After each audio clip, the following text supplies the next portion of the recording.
Hi again, it's Sky from Blue Line Eraser, and today I have a mug rug for you for Halloween. It's called Yum. There's an ogre's hand reaching for a spider because it's snack time. So the first thing you'll need to do is go to the website at www.bluelineeraser.com and download your free pattern. Next thing you'll need to do is gather up some fabric.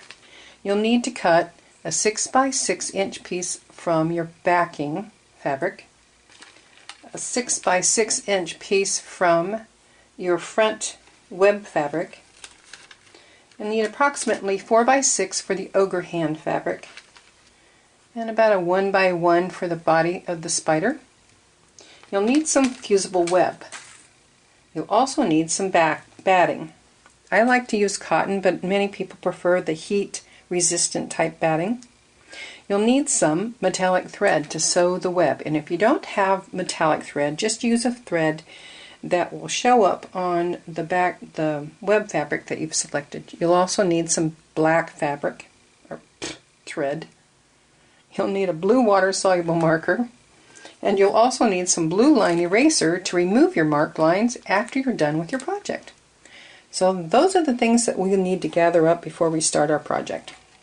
I took the second page and made a copy of it so I could cut the web out and preserve my original. And so then I had the web ready to go. But I also put some rolled Scotch tape, or tape, on the back so that when I put it down on my fabric, it would stick to my fabric, so when I moved my ruler, it wouldn't pick up the pattern piece because of the static electricity. It made it a lot easier for me.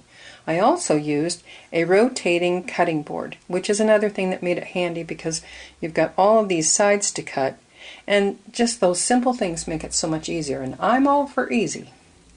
Now when I ironed my fusible web to the back side of my fabrics, you can see I cut the fusible web just a little bit, or just a skosh. Yes, I did use that word.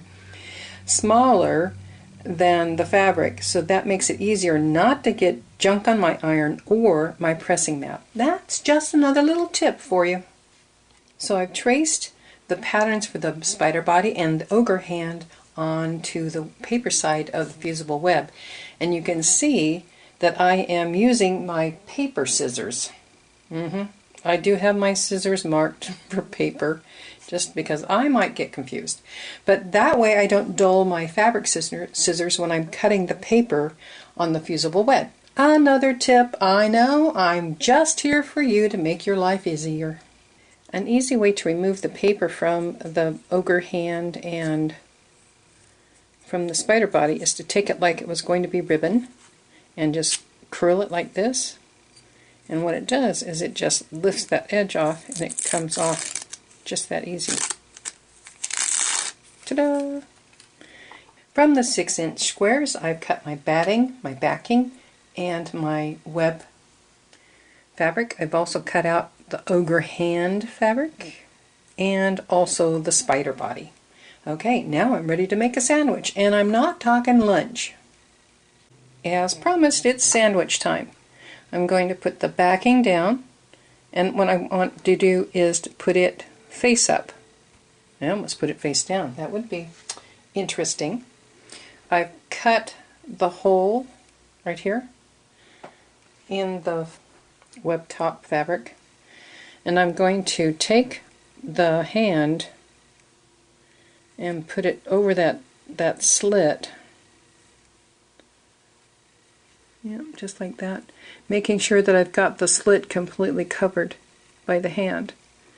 Now, what I'm going to do is I'm just going to take the iron and I'm just going to spot press it right here.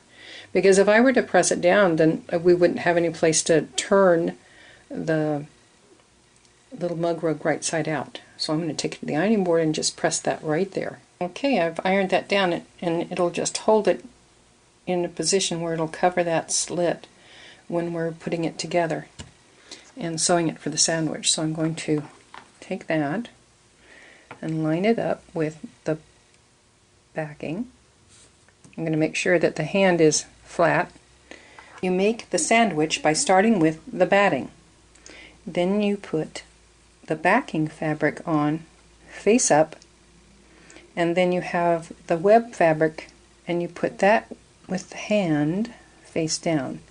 And you've already cut the slit so that you can turn it right sides out after you've finished. So you mark the batting 1/4 inch seam allowance on each side. It makes it a lot easier to sew it if you mark it first.